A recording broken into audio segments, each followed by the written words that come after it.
अस्सलाम वालेकुम students. Class 9th biology chapter 9 में हम स्टडी कर रहे थे ब्लड का टॉपिक। तो आज हम ब्लड ग्रुप सिस्टम स्टडी करने जा रहे हैं कि ब्लड ग्रुप किस तरह बनाए गए, जो हमें अक्सर देखने को मिलता है कि इसका ब्लड ग्रुप ए है, इसका बी है, इसका ए बी है या इसका ओ है। इसकी ग्रुपिंग कैसे की गई कि कौन सा ए है कौन सा बी है। तो ये जो क्लासिफिकेशन है ये एक मॉलिक्यूल एक एंटीजन की बेस के ऊपर की गई। मतलब एक एंटीजन कोई भी ऐसा मॉलिक्यूल है जो ब्लड सेल्स के ऊपर पाया जाता है और उसकी बिना पर नाम दे दिया गया इनको मुख्तलिफ, मतलब जो ग्रुप्स हैं ब्लड के वो बना दिए गए। तो A B O blood group system जो है मोस्टली जो हम अक्सर हमें देखने को ही यही मिलता है, हम यही स्टडी करते हैं और हमें इसी में ही हम टेस्ट वगैरह भी कराएं तो हमें पता चलता है कि इसका ब्लड ग्रुप ए है, बी है, ए बी है या ओ है। ऑस्ट्रियन साइंटिस्ट था कार्ल लैंडस्टेनर, उसने 1900 कंप्लीट में अपना वर्क जो है वो इंट्रोड्यूस कराया। उसने A B O blood group system बनाया कि किस तरह जो है वो किसका ब्लड ग्रुप ए हो सकता है, किसका बी और किसका ओ हो सकता है। इसी काम के लिए उसे नोबेल प्राइज भी जो है वो अवार्ड किया गया। तो उसका ये कहना है कि वो ब्लड सेल जिसके ऊपर एंटीजन ए मौजूद होता है उसका ब्लड ग्रुप ए होता है, और जिस ब्लड सेल के ऊपर एंटीजन बी मौजूद हो उसका ब्लड ग्रुप बी होता है, और जिसके ऊपर कोई एंटीजन मौजूद नहीं होता उसका ब्लड ग्रुप ओ होता है, और जिसके ऊपर ए और बी दोनों मौजूद हो उसका ब्लड ग्रुप ए बी होता है। अब एंटीजन कोई भी ऐसा मॉलिक्यूल है जो हमारे इम्यून सिस्टम को स्टिमुलेट करता है, वो प्रोडक्शन करता है एंटीबॉडीज की। एंटीबॉडीज कोई भी ऐसी हमारा इम्यून सिस्टम की बॉडीज, जैसे कि एक आर्मी है, जैसे आर्मी की जो है वो बाहर से आने वाले किसी जो घुसपैठिया होता है उसके खिलाफ ऑपरेशन करके उसे ख़त्म करती है। तो ये जो एंटीबॉडीज़ होती हैं ये हमारी बॉडी की आर्मी है। इनकी प्रोडक्शन जो है वो एंटीजन की वजह से होती है। एंटीजन जो है वो मौजूद हो तो वो उससे मुताबिक कोई भी एंटीबॉडी नेक्स्ट बनाता है। जो एंटीबॉडी हमारी बॉडी के अंदर मौजूद होते हैं और बाहर से आने वाला कोई भी जर्म सेल, कोई भी बैक्टीरिया और वायरसेस वगैरह के खिलाफ वो लड़ता है। तो कार्ल की स्टडी के मुताबिक उसने ये बताया कि वो ब्लड सेल जिसके ऊपर एंटीजन ए मौजूद होता है वो जो एंटीबॉडी प्रोड्यूस करता है वो एंटी बी प्रोड्यूस करता है, एंटीबॉडी बी प्रोड्यूस करता है। क्योंकि अगर देखें कि अगर एंटीबॉडी ए प्रोड्यूस हो गया तो वो तो एंटीजन को ही खत्म कर देगा, तो इस तरह तो ब्लड ग्रुप ही कोई नहीं रहेगा, इस तरह तो बहुत नुकसान होगा। तो इसका मतलब कि जब एंटीजन ए मौजूद हो तो एंटीबॉडी बी प्रोड्यूस होता है, क्योंकि एंटीजन बी मौजूद नहीं है इसलिए। इसी तरह जब एंटीजन बी मौजूद हो तो एंटीबॉडी ए प्रोड्यूस होता है, और जब दोनों एंटीजन मौजूद हो तो कोई एंटीबॉडी प्रोड्यूस नहीं होता, कोई भी एंटीजन मौजूद नहीं होता, तो दोनों एंटीबॉडीज जो हैं वो मौजूद होते हैं। देखिए आपको एक ग्राफ नज़र आ रहा होगा, इसके थ्रू आप अच्छे तरीके से और समझ सकते हैं कि किस तरह एंटीजन ए एक ब्लड सेल के ऊपर मौजूद है और एंटीबॉडी कौन सा है, बी है। एंटीजन बी मौजूद है तो एंटीबॉडी कौन सा है, ए है। और जब दोनों एंटीजन मौजूद है तो कोई एंटीबॉडी नहीं है। ठीक है, अगर एंटीबॉडी बन जाएगा तो वो तो एंटीबॉडी ए बना तो वो एंटीजन ए को ही खत्म कर देगा, और अगर एंटीबॉडी बी बना तो वो एंटीजन बी को ही खत्म कर देगा। तो इस तरह नुकसान होगा ब्लड को। तो ये होता है कि अगर एंटीजन ए है तो एंटीबॉडी बी, उसके दूसरे जो उल्ट एक होगा, जो ए है उसके उल्ट बी है वो होगा। और अगर दोनों ही एंटीजन मौजूद नहीं है तो फिर क्या होगा, फिर ब्लड ग्रुप ओ होगा। तो इस तरह ये क्लासिफिकेशन की गई जिसके थ्रू हमें बताया गया कि किसका ब्लड हम किस तरह मेजर कर सकते हैं कि किसका ए है, किसका बी है, किसका ए बी है और किसका ओ है।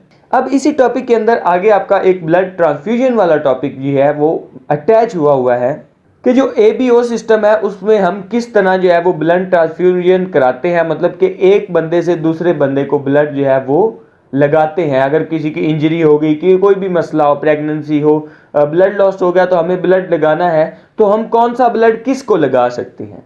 अब देखें किसी को भी कोई भी डिजीज़ हो सकती है, मतलब थैलासीमिया हमने पीछे पढ़ा तो उनका हमने क्या पढ़ा था कि उनका ब्लड जो है वो रेगुलरली एक टाइम इंटरवल के दरमियान चेंज करना पड़ता है उसको, ताकि वो उसका ब्लड जो है वो, क्योंकि उसका ब्लड डिफेक्टिव हो गया, उसमें कुछ चीज़ों की प्रोडक्शन नहीं थी, कुछ चीज़ें मौजूद नहीं थी, तो नया ब्लड उसे लगेगा तो फिर वो रिकवर करने की कोशिश कर सकता है। अब इसमें एक और पॉइंट है कि जब हमने किसी को ब्लड लगाना है तो मतलब कोई भी क्लॉट ना बने। इसमें यह होता है तो जो क्लम्प सेल हैं वो पास ही नहीं करते ब्लड कैपिलरीज में से। तो हमें क्या करना होता है कि आपने देखा होगा जब भी हम किसी को ब्लड लगाते हैं तो पहले उसका ब्लड और जो डोनर होता है उसका ब्लड उनको निकाल के सैंपल लेके उसको टेस्ट किया जाता है कि क्या इसमें ऐसी कोई चीज़ मौजूद तो नहीं है, उसके बाद जो है वो ब्लड लगाया जाता है। क्योंकि देखिए अगर हम हमारा जो ब्लड रिसिपिएंट का है उसका ब्लड ग्रुप ए है तो हम बी वाला उसको लगा दे तो क्या होगा, अब बी वाले में एंटीबॉडी ए मौजूद होगा तो वो उसका जो रिसिपिएंट का ब्लड है ब्लड ग्रुप ए उस सारे एंटीजन को डिस्ट्रॉय कर देगा, तो उसके इम्यून सिस्टम में और एंटीबॉडी की प्रोडक्शन ही नहीं होगी, तो इस तरह उसको नुकसान होगा, उसके अंदर डिजीज पैदा होगी। अब एक टेबल आपको नजर आ रहा होगा जिसमें आपने देखिए कि कौन सा ब्लड किसको लगाया जा सकता है।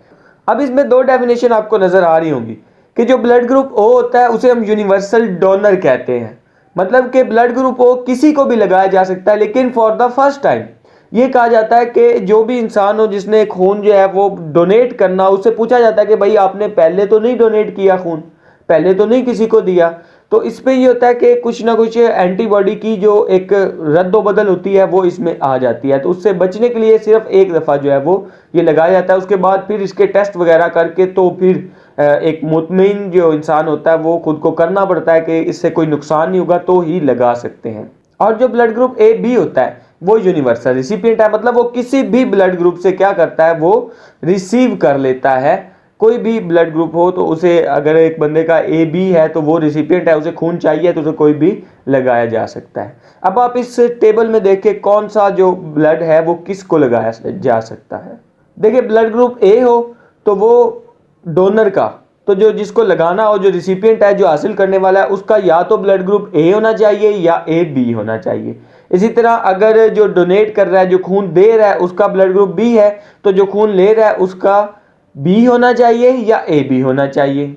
और अगर जो खून दे रहा है डोनेट कर रहा है उसका ए बी है तो वो सिर्फ ए बी को ही लग सकता है, वो दूसरे तीनों को लग नहीं सकता। और अगर ब्लड ग्रुप ओ है तो वो किसी भी ए हो बी हो या ए बी हो तो ओ हो, उन सबको लग सकता है वो ब्लड ग्रुप।